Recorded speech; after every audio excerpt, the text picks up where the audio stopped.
안녕하세요. 미국 주식론 대학이 미준입니다. 5월 4일 수요일 오늘의 미국 주식 뉴스를 시작합니다. 저에게는 초등학교 4학년짜리 아들이 하나 있습니다. 이 친구는요, 아주 어렸을 때부터 수영을 했습니다. 제가 예전에 발리 옆에 있는 롬복이라는 섬에 있는 노보텔 호텔에서 리조트 총지배인을 했거든요. 그래서 그 섬 안에서만 한 2년 동안을 지냈습니다. 그러다 보니까 그 당시에 이제 제 아들이 초등학교도 가기 전이었죠. 그런데 뛰는 것보다 오히려 수영하는 시간이 많을 정도로 많은 시간을 물에서 보내다 보니까 자연적으로 이제 물과 친해지게 되고 수영도 잘하게 되고 정말 수영을 좋아하는 그런 아이로 성장하게 됐습니다.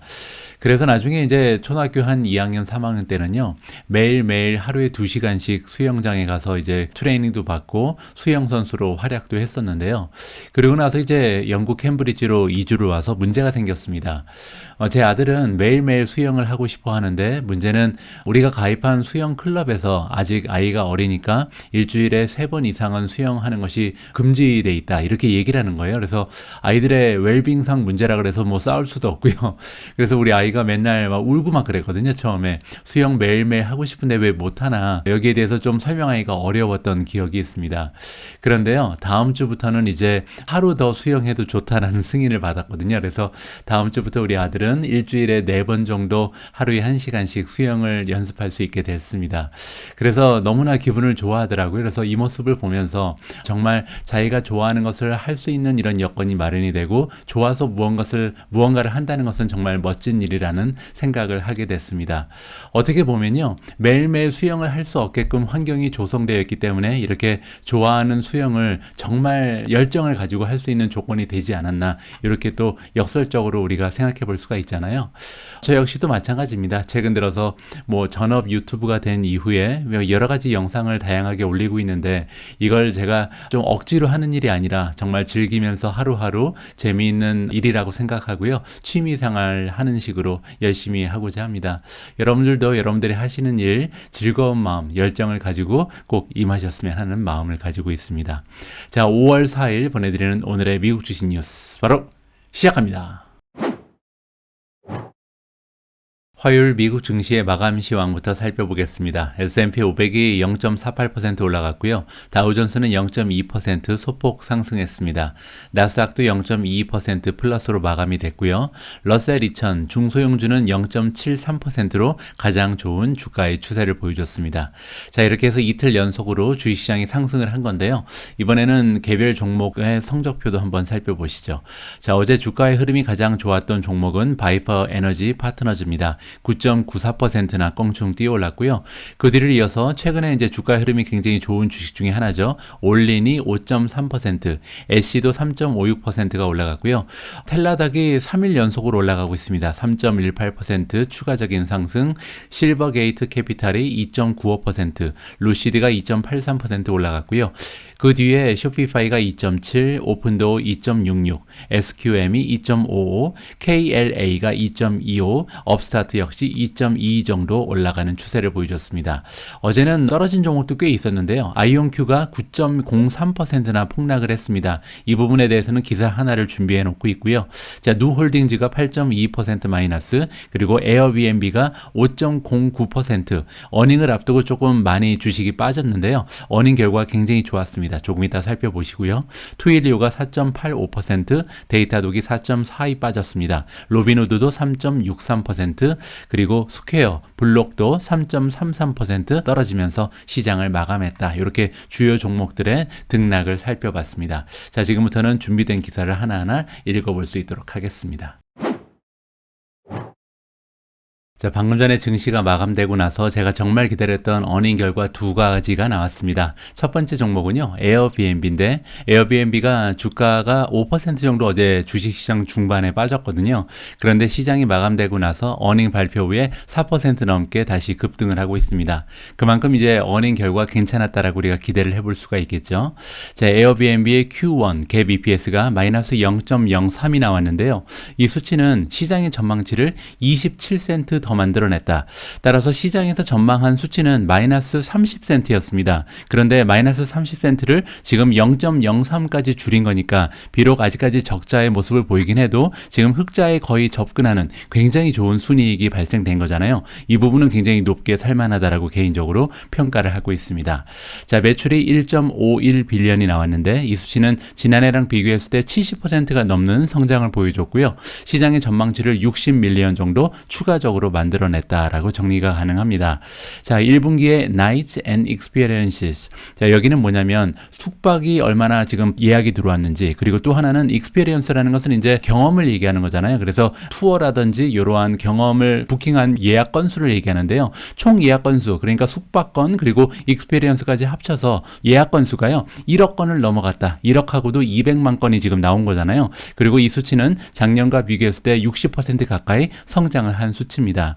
자, 1분기에 방금 전에 말씀드렸던 숙박 건수 그리고 익스페리언스의 그 예약 건수가 프리 팬데믹을 넘어섰다라고 나옵니다. 따라서 팬데믹이 나오기 전에 2019년에 예약 수준을 이제 드디어 넘어서서 예전보다 오히려 더 좋은 비즈니스를 보여주고 있는 것이 에어비앤비다. 이렇게 우리가 생각을 해볼 수가 있는 거고요. 그리고 에어비앤비 역사상 처음으로 1억 건 넘는 예약 건수를 이번에 기록을 했다라고 나옵니다. 따라서 굉장한 실적을 발표한 거죠. 자, 이렇게 좋은 추세를 보이고 있는 이유는 어디에서 찾을 수 있냐면 첫 번째 북미 쪽이 좋고요. 두 번째는 EMEA. E는 이제 유럽이고 ME는 미들 이스트입니다. 중동이죠. 그리고 마지막에 A는 아프리카다. 그리고 마지막에 라틴 아메리카는 중미 그리고 남미를 합쳐서 라틴 아메리카라고 부르잖아요. 따라서 지금 에어비앤비 같은 경우는 아시아 지역을 제외한 대부분의 지역에서 성장을 거듭하고 있다. 이렇게 정리가 가능할 것 같습니다.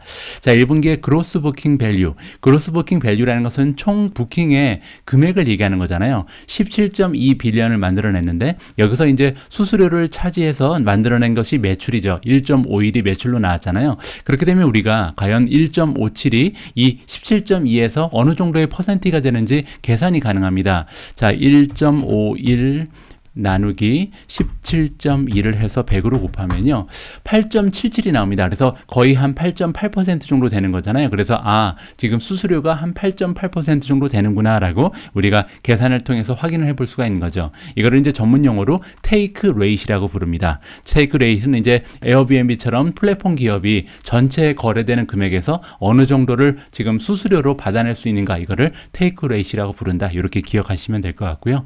자, 이 수치는 지금 67%나 전년 대비해서 성장을 하고 있다. 굉장히 좋은 숫자가 연속적으로 나오고 있습니다. 자, 이번에는 2022년 2분기에 예상치가 나오는데요. 가이던스라고 우리가 부르는 거죠. 성장 추세가 비슷할 것이다. 1분기랑 비슷한 성장을 보여줄 거라고 발표가 됩니다. 그리고 이 성장 추세는 2019년과 비교했을 때 그렇다는 겁니다. 따라서 에어비앤비는 2020년하고 비교하지 않는다. 2021년하고도 비교하지 않는다. 우리는 2019년, 즉 팬데믹이 일어나기 전의 수준과 비교를 해서 성장을 할 거라는 굉장히 좀 자신감 넘치는 가이던스를 던져주고 있는 거죠. 자, 마지막으로 레비뉴, 매출이 어느 정도 될 거냐면 2.03에서 2.13 정도를 다음 분기에 예상을 하고 있는데요. 자, 이번 분기에 얼마였죠? 매출이 1.51이었잖아요. 1.51에서 지금 다음 분기는 2.03, 2.13까지 가능한 거니까 엄청나게 올라가는 거죠. 그래서 물론 이제 여름철이 다가오기 때문에 4월달, 5월달, 6월달은 1, 2, 3월달보다는 훨씬 더 여행 수요가 많은 것은 사실입니다. 하지만 이런 계절성을 떠나서 지금 현재 팬데믹이 좀 잠잠해지면서 많은 사람들이 밖에 야외 활동을 하기 시작하면서 에어비앤비가 엄청난 탄력을 받고 있구나라는 것을 이 수치에서 우리가 직접 확인을 해볼 수가 있을 것 같습니다. 자, 여러모로 완벽한 어닝을 발표하면서 지금 주가가 4.3% 이상 급등을 하고 있다. 이렇게 정리를 하면 될 것 같습니다. 자, 어제 시장이 마감된 이후 한 기업이 어닝 결과를 또 발표했는데요. 바로 AMD입니다. AMD의 어닝 결과도 에어비앤비 못지 않았거든요. 자, 보시면 어제 장중에 1.44% 정도 주가가 올라갔는데 시장이 마감된 이후에 지금 어닝 결과를 발표하고 나서 5%나 주가가 급등을 하고 있습니다. 자, AMD의 프레스 릴리즈 Q1 1분기에 논갭 EPS가 1달러 13센트가 나왔는데요. 이 수치는 시장의 전망치를 20센트나 초과적으로 달성했습니다. 이 얘기는 그러면은 뭐 21% 이상 예상치를 넘어섰다는 거잖아요. 그래서 그냥 빚이 아니고 이 정도 되면 우리가 서프라이즈라고 부를 정도로 굉장히 좋은 어닝을 발표를 한 거죠. 매출 같은 경우는 5.9 빌리언을 만들어내서 작년하고 비교하면 무려 71%나 성장을 했고요. 시장의 전망치 역시 330 밀리언이나 더 만들어냈습니다. 5% 이상 더 빚을 했으니까 이거 역시도 서프라이즈죠. 따라서 어닝 그리고 매출 둘 다 서프라이즈를 발표하면서 주가가 올라가고 있는 것은 당연하다. 이렇게 정리가 가능합니다. 자, 구체적인 숫자를 한번 보시죠. 2분기 AMD는 지금 어떠한 기대를 가지고 있는가? 가이던스로 바로 넘어가는데요. 6.5 빌리언 정도의 매출을 기대할 수가 있다. 그리고 시장의 전망치는 6.36이거든요. 따라서 다음 분기에도 시장의 전망치 컨센서스를 넘어서는 실적을 우리가 기대해 볼 수가 있는 거죠. 자, 그리고 이 수치는요. 작년과 대비했을 때 69%라는 성장을 자랑할 수 있다. 따라서 이번 분기도 71%나 매출이 성장을 했는데 다음 분기도 만만치 않다라고 얘기하는 거죠. 그리고 이 수치는요. 쿼터 오버 쿼터니까 이번 분기에 비해서 10% 정도는 더 만들어낼 수 있다. 따라서 가면 갈수록 좋은 모습을 보이고 있다라고 우리가 정리해 볼 수가 있습니다. 2022년 풀 이어를 보면 1년을 본다는 거죠. 1월부터 12월까지 12개월의 실적을 예상해 보면 AMD 같은 경우는 기대를 어떻게 하고 있냐면 매출이 26.3 빌리언 정도가 나올 거라고 예상을 합니다. 그리고 이 수치는 컨센서스가 25.45 빌리언이기 때문에 훨씬 더 좋은 수치죠. 그리고 2021년과 비교를 하면 최소 60% 이상 더 만들어낼 수 있다. 따라서 매출의 성장이 아직까지도 가속화되고 있는 모습이 계속 나타나고 있는 거죠. 자, 그리고 이 수치는요. 지난번에 발표했던 가이던스에서 많이 올라간 수치입니다. 왜냐하면 지난번 가이던스는 31% 정도의 성장을 기대할 수 있었거든요. 따라서 한 분기 전만 해도 우리의 매출은 2021년에 비해서 2022년에 31% 성장할 거라고 가이던스를 던져줬었는데 물론 이제 그때 반도체 부족 현상이라든지 여러 가지 어려움이 있었잖아요. 근데 그걸 다 해결하고 있다는 거죠. 그래서 60%로 가이던스로 올렸다. 굉장히 좀 고무적인 소식입니다. 자, 그리고 성장 동력이 여기 나와 있는데요. 첫 번째는 자일링스라는 기업을 인수하면서 추가적인 매출이 생겼다는 점. 그리고 두 번째는 하이어 서버 레비뉴는 뭐냐면 우리가 이제 데이터 센터라고 부르는 거죠. 그래서 지금 현재 데이터 센터 쪽에 성장이 가속화되고 있다. 마지막으로 세미 커스텀 레비뉴. 커스텀이라는 것은 이제 맞춤형 뜻이거든요. 세미니까 중간 맞춤형이겠죠. 이러한 반도체에서 좋은 모습을 보이고 있다. 자, AMD가 기대하기로 논갭 그로스 마진, 총 수익 마진이죠. 총 수익 마진이 올해 54% 정도 굉장히 좋은 모습을 보일 거다. 그리고 이 수치는요. 지난번 가이던스에 비해서 많이 올라갔습니다. 51%를 발표했었는데 54%까지 수익률 역시 올라갔다. 따라서 굉장히 좋은 가이던스입니다. 지난 분기에 비해서도 계속해서 숫자가 올라가고 있잖아요. 매출만 지금 성장이 가속화되고 있는 것이 아니라 수익률 역시도 3%나 급등했다는 것은 굉장히 좋은 신호입니다. 따라서 수익률도 점점 좋아지고 매출의 성장도 가속화되면서 더할 나위 없는 좋은 어닝 결과를 발표했다. 그렇기 때문에 주가가 지금 장 후에 5.5%나 급등하는 추세를 보여주고 있습니다. 자, 다음으로 준비된 기사는 톰 리의 의견인데요. 이번에는 인터뷰를 보시는 것이 아니고 제가 톰 리의 인터뷰 내용을 하나하나 좀 읽어드릴까 합니다. 자, Four reasons to respect FANG. 어떤 내용이냐면 FANG 주식을 지금 사야 된다라고 주장을 하는데 거기에는 4가지의 이유가 있다는 거죠. 자, 지금부터는 톰 리라는 전문가가 FANG 주식을 좋게 보는 이유에 대해서 하나하나 살펴보도록 하겠습니다. 자, 뉴욕 증시의 FANG 플러스 인덱스라는 게 있습니다. 이제 FANG 주식을 가지고 구성한 인덱스라고 보시면 되는데 5% 정도 지난 4번의 트레이딩 섹션에서 올라갔다. 최근 들어서 굉장히 좋은 추세를 보이고 있는 것이 빵 주식이라는 거죠. 그리고 S&P 500 같은 경우는 오히려 0.2% 정도 떨어졌다는 겁니다. 나스닥을 봐도 마찬가지인데요. 지금 올라가긴 했는데 0.01% 정도 올라갔기 때문에 전반적으로 시장의 추세는 그냥 그런데 빵만 5% 정도 올라갔다. 따라서 최근 들어서 가장 분위기가 좋은 그룹이 빵 주식이다라고 얘기하고 있는 거죠. 자, 그리고 일부의 전문가들은 뭐라고 얘기하냐면 이것은 데드캣 바운스에 불과하다. 데드캣은 죽은 고양이잖아요. 죽은 고양이라도 높은 곳에서 떨어지게 되면 잠깐 이제 튀어오른다. 이거를 데드캣 바운스라고 부릅니다. 따라서 지금 주가가 너무나 많이 떨어졌기 때문에 잠깐 올라가는 일시적인 현상일 뿐이다라고 주장하는 사람도 많다는 거죠. 하지만 그럼에도 불구하고 이 탐리라는 전문가는요. 4가지 이유를 들어서 지금 왜 빵이 올라가는 것이 중요하다. 그리고 굉장히 좋은 신호라는지 얘기를 해주고 있습니다. 자, 우리가 우리가 빵에 투자해야 되는 첫 번째 이유는요.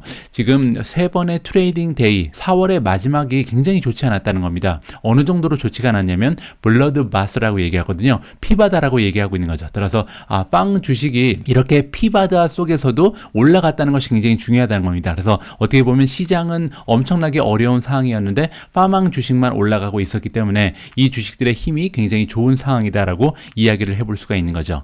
자, 빵 주식들 여기 나와 있는 FAANG는요. F는 페이스북 즉 메타를 얘기하고요. A는 애플, 아마존, N은 보통 이제 엔비디아 아니면 이제 넷플릭스를 얘기하는데 전통적인 것은 넷플릭스가 맞습니다. 그리고 G 같은 경우는 구글을 얘기하죠. 이렇게 5가지 종목이요. 2 months ahead니까 2달이나 앞서서 피크를 했다라고 써 있습니다. 이 얘기가 뭐냐면 하락장에 접었을 때 빵 주식이 먼저 떨어졌다는 겁니다. 그래서 빵이 먼저 떨어지고 나서 다른 주식들은 2개월 정도 있고 나서 따라서 떨어지기 시작했다는 거죠. 그 얘기는 뭐냐면 2개월 정도 먼저 떨어지기 때문에 올라갈 때도 가장 먼저 올라갈 가능성이 높다라고 해석을 해볼 수가 있는 겁니다. 자, 그게 첫 번째 이유고요. 두 번째 이유는 뭐냐면 지금 5가지의 주식 중에 4가지가 굉장히 좀 아웃퍼폼을 하고 있다. 전반적으로 분위기가 좋다는 거죠. 그래서 보통 빵 주식 그러면 우리가 메가테크 기업이라고 얘기하잖아요. 이 메가테크 기업들은 그룹으로 움직이는 성향이 좀 있는데 지금 이 빵을 구성하고 있는 대부분의 종목들이 좋은 모습을 보이고 있기 때문에 어떻게 보면 빵 주식에 대한 추세가 좋다라고 정의가 가능하다는 거죠. 지금 현재 물론 아마존이라든지 엔비디아 같은 경우는 분위기가 좋지가 않습니다. 하지만 페이스북, 마이크로소프트, 알파벳, 애플 같은 경우는 분위기가 좋거든요. 따라서 빵을 이루는 구성 종목 중에서 대다수가 좋은 모습이기 때문에 좀 지켜볼 만하다, 기대를 걸어볼 만하다, 이렇게 정리해보면 좋을 것 같고요. 자, 세 번째 이유는요. 마켓 밸류에이션이 인버티드 됐다. 인버티드는 뭐냐면 거꾸로 됐다는 겁니다. 자, 이게 무슨 얘기냐면 보통은 faster growing 스톡이 있고 그 다음에 슬로우 그로우가 있으면 성장률이 가속화되고 있는 종목들이 멀티플이 많이 올라가고 그리고 이제 성장이 둔화되고 있는 종목들은 멀티플이 좀 쌓여져. 근데 문제는 지금 현재는 이게 바뀌었다는 겁니다. 그걸 이제 인버티드라고 표현을 한 거죠. 이게 왜 이런 일이 일어나고 있냐면 패닉 때문에 사람들이 주식을 던지다 보니까 정신이 없었다는 겁니다. 그래서 멀티플 같은 걸 보지도 않고 그냥 많이 가지고 있던 사람들이 던지다 보니까 굉장히 좀 성장이 좋은 주식들도 주가가 많이 빠지는 이런 아이러니한 일이 일어났다. 따라서 여기 나와 있는 것처럼 굉장히 특이한 그런 역전 현상이다라고 이야기를 해주고 있죠. 커먼 센스는 이제 보통 상식이라고 얘기하는 건데 이러한 현상은요. 커먼 센스에 위배된다, 반대된다 이렇게 지금 얘기하고 있습니다. 자, 이렇게 성장률이 굉장히 높은 주식들이 디스카운트를 지금 하고 있다. 그 얘기는 주가가 성장이 없는 그런 주식보다도 오히려 싼 가격에 주식이 거래가 되고 있다는 거죠. 이러한 현상이요. P 레이쇼뿐만 아니라 프리캐시 플로우를 봐도 마찬가지다. 따라서 성장 주식들이 오히려 밸류가 굉장히 떨어져 있는 상황이기 때문에 빵 주식에 투자하는 것이 맞다라고 이야기를 해주고 있습니다. 마지막 네 번째 이유는 뭐냐면요. 현재 나스닥 100을 이루는 나스닥 100이라는 것은 전체 나스닥 지수에 들어가 있는 테크 주식 중에서 상위 시가총액 100개를 이루는 대형 주식들을 얘기하거든요. 여기서 이제 뱅크 주식들은 빼고 얘기를 합니다. 보통 요거를 추정하는 그 ETF가 QQQ잖아요. 자, QQQ를 이루는 100개의 종목들 중에서 18% 정도만 지금 현재 200일 이평선 위에서 지금 주가가 움직이고 있다고 합니다. 나머지 지금 82%는 그 아래로 떨어졌다는 거잖아요. 그래서 전반적으로 과매도된 종목이 너무나 많다. 이러한 사실을 여기에서 우리가 확인을 해볼 수가 있는 거죠.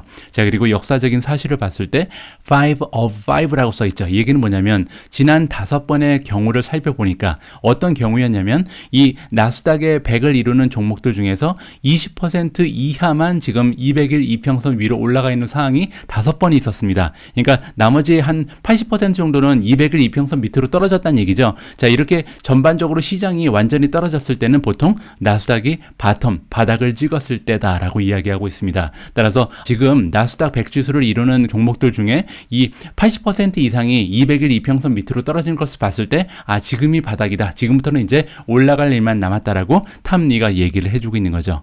물론 future is uncertain. 미래를 확신할 수는 없습니다. 굉장히 좀 불분명한 것이 미래죠. 우리가 미래를 확단하면 안 되겠습니다. 하지만 그럼에도 불구하고 여러 가지 4가지의 이유를 들어서 배드 뉴스는 여러 가지 악재들은 모두 다 주가에 반영됐다라고 지금 톰리는 이야기하고 있습니다.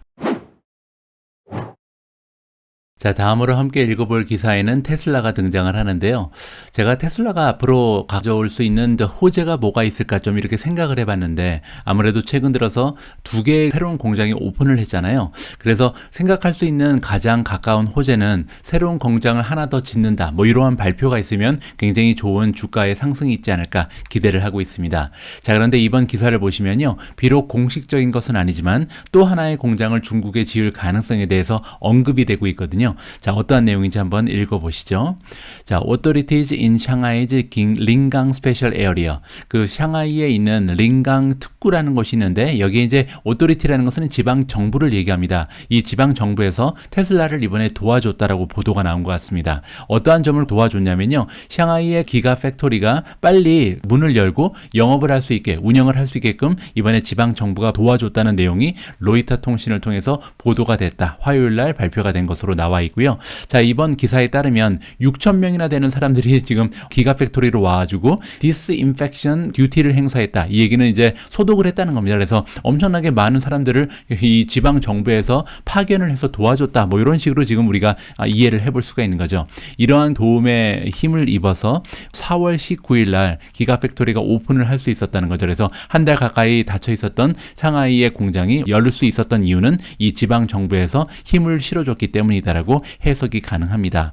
자, 로이터 통신에 따르면 테슬라가 시그널을 보낸다. 어떠한 시그널이냐면 지금 의도를 가지고 있다. 어떤 의도냐면요, 새로운 공장을 샹하이 근처에 오픈할 가능성에 대해서 지금 언급을 하고 있는 겁니다. 굉장한 소식이죠. 자, 그리고 이 공장 같은 경우는요, 어떠한 능력을 가지고 있냐면 1년에 45만 대의 자동차를 만들 수 있는 엄청난 생산력을 갖추게 될 것이다.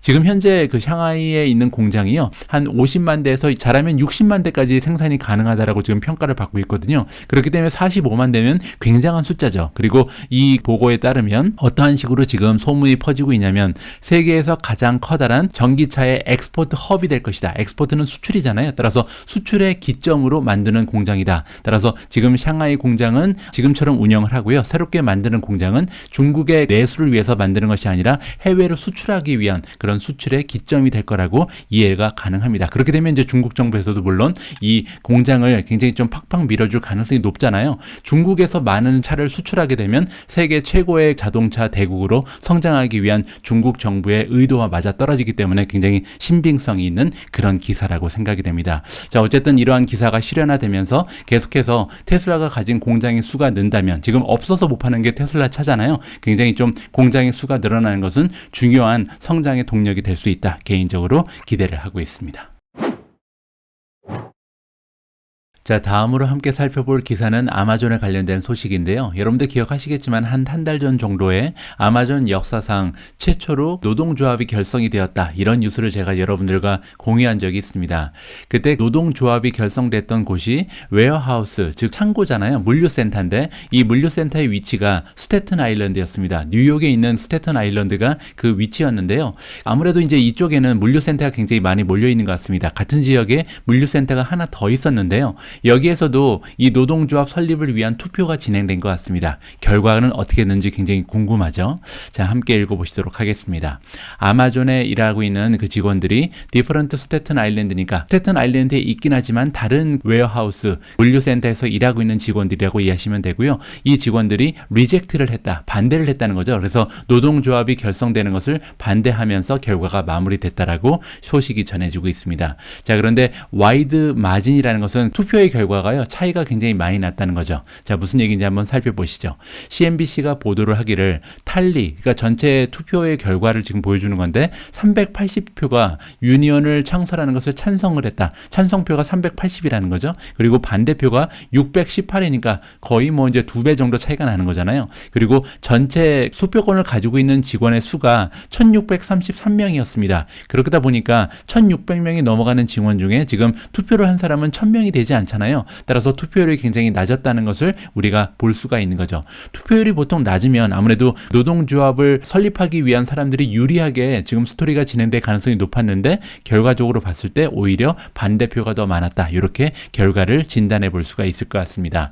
자, 아마존은 또한 어디에 지금 반응을 하고 있냐면 뉴스가 하나 전해지고 있는데, 어떤 뉴스냐면요, 히어링이 있을 것이다. 히어링은 뭐 청문회라고 얘기를 해도 되고 아니면 이제 공판이라고 보셔도 되는데요. 공판이 지금 열릴 것으로 나와 있는데 어떤 부분이냐면 National Labor Relations Board, 그러니까 미국의 노동부에 관계된 그런 부처라고 보시면 되는데 거기에서 조사에 착수할 것이다. 뭐를 조사하냐면요. 지금 엘리게이션이 있다고 합니다. 엘리게이션은 뭐냐면 이제 혐의점이 있다는 거죠. 어떤 혐의를 받고 있냐면 이 JFK8 사이트, 방금 전에 얘기했던 이 물류센터에서 굉장히 좀 부당한 방법으로 유니언 쪽에서 인티미네이트 했다. 얘기는 뭐냐면 겁을 줘서 선거에 좀 영향을 끼치기 위해서 노동조합 사람들이 어떠한 선거 운동을 굉장히 거칠게 했다는 것을 암시하는 겁니다. 따라서 여기에 대한 철저한 조사가 지금 착수될 것이다. 이렇게 지금 이해가 가능하겠죠.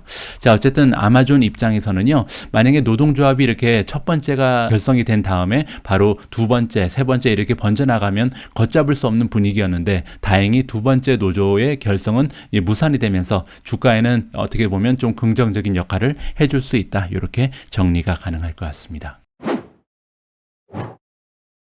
자, 다음으로 준비된 기사에는 아이온큐가 등장을 하는데요. 앞에서 말씀드린 것처럼 아이온큐 주가가 폭락을 했습니다. 9% 넘게 빠졌는데요. 자, 여기에는 굉장히 중요한 뉴스 하나가 보도가 됐습니다. 어떠한 내용이냐면 스콜피온 캐피탈이라는 굉장히 좀 유명한 공매도 전문 기관이 있거든요. 여기에서 이번에 아이온큐에 공매도를 실시했다. 그러면서 공매도 레포트를 발표했다. 이렇게 우리가 이해를 해볼 수가 있습니다.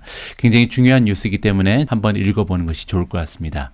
스콜피온 캐피탈, 그리고 이제 굉장히 좀 성공 확률이 높은 세계적으로 유명한 공매도 전문 기관이라고 보시면 되는데 어떠한 혐의를 지금 제기를 하고 있냐면요.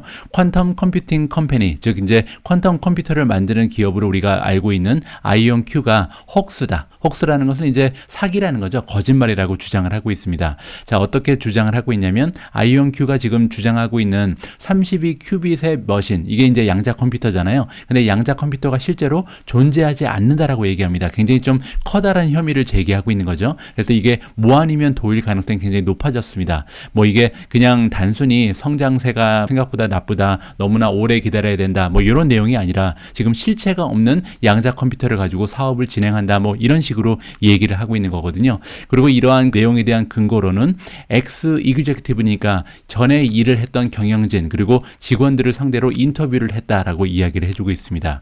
자, 지금 시킹알파가 이메일을 보냈다고 돼 있는데 아이온큐가 아직까지 반응이 없다. 이 부분도 조금 불안해지는 부분이죠.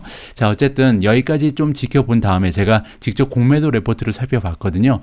자, 지금 화면에서 보고 계신 이 리포트가요, 스콜피온 캐피탈이 이번에 제출한 공매도 리포트입니다. 자, 그런데요, 이 페이지 수를 보시면 무려 183페이지나 됩니다.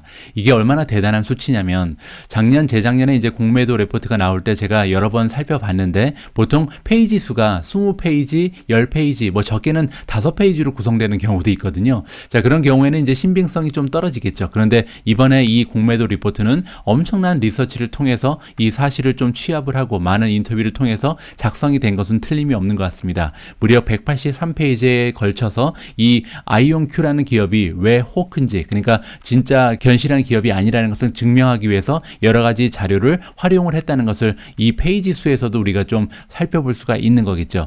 자, 여기에 가장 첫 번째 페이지를 보시면 주요 내용이 좀 정리가 되어 있는데요. 이 중에 보면 뭐 첫 번째에서는 파트타임 하는 투 아카데믹이다. 이 얘기는 뭐냐면 뭐 경영진이 허술하다는 겁니다. 그냥 학계에서 일하고 있는 사람 2명이 와서 파트타임으로 일을 하면서, 그러니까 간간히 와서 그냥 적당히 경영을 하고 있다. 지금 이렇게 얘기하고 있는 거고요. 그리고 유슬리스 토이다. 그러니까 실제로 양자 컴퓨터가 없다는 얘기를 하고 있는 거죠. 그래서 그냥 간단한 산술도 제대로 할 수 없는 그러한 컴퓨터를 가지고 뻥튀기를 하고 있다. 이렇게 지금 주장을 하고 있고요. 여기 보시면 레비뉴도 제대로 지금 만들어내지 못한다는 거죠. 이것은 뭐냐면 그냥 아는 사람끼리 돌려서 매출을 어떻게 창출하는 편법을 썼다. 이렇게 이해가 가능하고요. 자, 마지막에 있는 것이 좀 재미가 있는데 여기 나와 있는 것처럼 CEO가 MIT에서 지금 학교를 다녔다고 나온 것 같은데 MIT에 다닌 적이 없다라고 메이크업이라는 것은 이제 지어냈다는 거거든요. 따라서 이 부분은 굉장히 좀 쉽게 밝혀질 가능성이 높잖아요. 그래서 만약에 CEO가 정말로 MIT 공대를 나오지 않았으면 커다란 문제로 발전할 가능성까지도 우리가 생각해야 할 것 같습니다. 자, 어쨌든 아이온큐 같은 경우는 제가 한 달 전인가요? 아이온큐에 집중 투자하시는 그런 유튜버 분들 모셔서 이 종목에 대해서 좀 공부를 해봤는데 굉장히 안타까운 생각이 듭니다. 아무쪼록 아이온큐에 이렇게 좀 몰빵해서 투자하시는 분들이 많이 계신 것 같은데 이번 공매도로 인해서 주가가 좀 많이 빠지는 일이 없었으면 하는 바람을 가지고 있습니다. 자, 다음으로 함께 살펴볼 종목은요. 정말 올해 들어서 믿을 수 없을 정도로 많은 호재를 계속해서 전해주고 있는 기업 우버입니다. 우버가 이번에도 굉장히 커다란 호재 하나를 발표를 했거든요. 자, 어떤 내용인지 한번 읽어보시죠. 우버와 알버슨 컴퍼니즈 두 기업이 이번에 파트너십을 확장했다라고 나와 있는데요. 알버슨 컴퍼니는 뭐냐면 미국의 슈퍼마켓 체인이라고 보시면 될 것 같습니다. 자, 그런데 이번에 2,000개가 넘는 그로서리 배너 스토어즈, 그러니까 이 미국 전역에 있는 굉장히 유명한 슈퍼마켓을 이번에 파트너십에 포함한다. 이렇게 우리가 이해를 해볼 수가 있는 거죠. 그리고 이제 이 방식은 우버가 가지고 있는 우버 이츠라는 애플리케이션을 통해서 실현이 된다라고 보시면 됩니다. 알버슨스 컴퍼니 같은 경우는 여러 가지의 슈퍼마켓 체인을 가지고 있는데요. 그 이름이 이제 여기 나와 있죠. 알버슨즈가 있고 두 번째는 세이프웨이라고 굉장히 유명한 슈퍼마켓 체인이 있고요. 주얼 오스코, H&M, 톰덤, 그리고 란달즈, 이렇게 다양한 브랜드의 체인을 이번에 다 포함하게 됐다. 이렇게 이해하시면 될 것 같습니다. 여기 나와 있는 것처럼 2,000개가 넘는 좀 배너샵이 들어간다고 나와 있잖아요. 슈퍼마켓의 규모가 2,000개가 넘는 것은 대단한 겁니다. 왜냐하면 미국에 있는 월마트의 숫자가요 4,600개 정도밖에 되지 않거든요. 따라서 2,000개가 넘는 슈퍼마켓의 숫자는 굉장한 숫자다. 이렇게 우리가 이해를 해볼 수가 있는 거겠죠. 자, 이번에 파트너십의 확장을 통해서 8개가 넘는 지역에 새롭게 이제 우버 이츠가 진출을 한다는 거죠. 자, 그리고 중요한 부분은 뭐냐면요. For the first time이니까 지금까지는 이제 우버 이츠를 사용해서 그로서리 샵에 쇼핑을 할 수 없었던 지역이 있었던 것 같습니다. 예를 들어서 코네티컷이라든지 인디아나, 뉴햄셔, 유타, 그리고 버먼트, 그리고 로브 아일랜드 이런 같은 경우는 지금 처음으로 우버 이츠가 진출을 한다. 이렇게 이해할 수가 있는 거겠죠. 뭐 이제 레스토랑 같은 경우는 이미 배달 서비스를 하고 있겠죠. 여기서 얘기하는 것은 지금 슈퍼마켓 배달 서비스를 말하는 것 같고요. 자, 여기 나와 있는 것처럼 2020년 7월 달에 처음으로 그로서리 오퍼링을 시작했다. 그 전까지는 이제 우버 이츠라는 앱은요, 사실 음식점에 배달 서비스를 하는 그런 앱이었습니다. 뭐 한국의 요기요, 뭐 이런 거랑 비슷한 앱이라고 생각하시면 되겠죠. 그런데 이제 2020년 7월이니까 한 1년 반 정도에 2년 전에 드디어 이제 이 음식점 배달 서비스에 그치지 않고 이제 슈퍼마켓 체인과 연결이 되기 시작했다. 이렇게 이해가 가능한 거잖아요. 그 이후로 계속해서 미국 쪽에서 성장을 계속해서 확장하고 있는데 2021년 1년 만에 그 우버라는 기업은요, 무려 12만 곳의 레스토랑이 아닌 다른 그로서리 샵과, 그러니까 슈퍼마켓 그런 데를 얘기하는 거죠. 여기와 연결이 됐다. 이렇게 이해하실 수가 있습니다. 그래서 지금 2021년, 2020년을 비교해 보면 64%나 1년 만에 지금 확장을 하고 있는 그런 추세를 보여주고 있다. 따라서 제가 예전에 말씀드린 것처럼 우버 이츠라는 그 비즈니스 모델을 통해서 우버가 보여주고 있는 성장은요, 정말 가능성이 무궁무진한 것 같습니다. 배달 서비스가 연결될 수 있는 모든 비즈니스에 지금 접근을 하고 있는 거거든요. 따라서 지금 슈퍼마켓뿐만 아니라 다양한 비즈니스 모델을 가지고 있는 상인들과 접속을 하면서 계속해서 우버 앱을 통해서 살 수 있는 물품의 그 종류라든지 범위를 확장하고 있는 모습이 굉장히 좀 진취적이고 바람직해 보인다. 주주 입장에서는 굉장히 좀 기분이 좋은 기사가 또 하나 발견이 된 것 같습니다. 자, 5월 4일 오늘의 미국 주식 뉴스를 마감할 시간입니다. 오늘도 오미진님과 함께 준비한 자막 영상을 소개해 드릴 텐데요. 자, 오늘 자막 영상에 등장한 전문가는 번스타인에서 일하고 있는 라스곤이라는 분이고요. 자, 이분이 반도체 전문 애널리스트인데 반도체 종목들이 이제 반등을 보일 가능성이 있다. 그리고 그 중에서도 두 종목을 추천해 주는데요. 퀄컴 그리고 엔비디아에 대해서 찬사를 아끼지 않고 있습니다. 자, 어떠한 내용인지 한번 이 전문가의 목소리를 직접 들어보시면 좋을 것 같습니다. 오늘 제가 준비한 내용은 여기까지입니다. 오늘 방송도 마지막까지 함께 해주신 모든 분들께 감사의 말씀을 전합니다. 자, 5월달입니다. 정말 날씨가 좋을 텐데요. 방 안에서 유튜브만 보지 마시고 야외 활동도 열심히 하시고 운동도 하시면서 건강에도 많은 신경을 쓰셨으면 합니다. 우리 모두가 미국 주식 투자로 은퇴하는 그날까지 다 함께 화이팅입니다. 행복한 하루 되세요. 감사합니다. Stacey, one of the things that I found interesting in your commentary is that as you look, while there is dispersion, if you look across the semiconductor market, they tend now to be trading at roughly their values over the 2015 to 2019 period.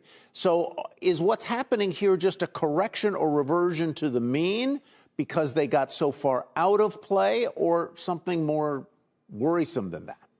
Yeah, this is how semiconductor cycles play out, right? At the peak, what happens is that the stocks stop going up on good news and the multiples come down. And frankly, once we get to the trough, you'll see the opposite, where ideally the stocks will stop going down on bad news and the multiples will come up. But they tend to overshoot in both directions. And you're absolutely right. If you go back to the peak of the space, maybe in November, multiples back then were about 22 times forward earnings. You're about a 10% premium to the S&P at that point. We've come down now. We're about 16 times where we were a week or two ago, about 16 times price to forward earnings, something like a 15% discount, give or take, to the S&P. And it was kind of right back in line with pre-COVID averages. And so my take of that is that valuations have begun to normalize, although I don't think we've broadly seen panic yet. That's usually what would happen before we'd see total capitulation. I don't think we're there yet, but at least valuations have come down off the peak. We're kind of normal relative to history. Are we close to panic in any individual names? I know you think that Qualcomm may be getting closer to that level. Is NVIDIA there? And golly, maybe it was 16 months ago, if somebody had asked me, hey, what stock should I buy? If I was in the business of advising people, I might have said NVIDIA. I think if you'd bought NVIDIA 16 months ago, you'd still be doing pretty well, even after the sell-off. But there are a few stocks where I think we have started to see some panic. And you mentioned Qualcomm. I think that's a good one. Anything that's been touching a smartphone recently has been death. Smartphones are one of the markets where you can actually see we've seen weakness. We've had weakness in China. And Qualcomm got caught up on that. Although they just had earnings last week, they seem to be powering through it without a problem. They're less exposed to some of the areas that are weak. They're also picking up some new sockets at like Samsung. But Qualcomm's back down to trading like 10 times earnings. It's actually cheaper today than it was, not that long ago when people thought large chunks of their business were going to zero when they were at war with Apple. It is much cheaper today than even it was then. So yeah, there are some areas in the space where I think we are starting to see it. I get why. Like I said, the end market is out of favor right now. But those are some where I think there is opportunity. Still, it's you mentioned NVIDIA as well. That's another one. It's still relatively expensive, but it is much cheaper than it has been. And they are exposed for some of their end markets and some of the areas, data center and other things, where not only they should be okay in the near term, but the long-term trajectory on some of those markets like data center for them, I think, is phenomenal.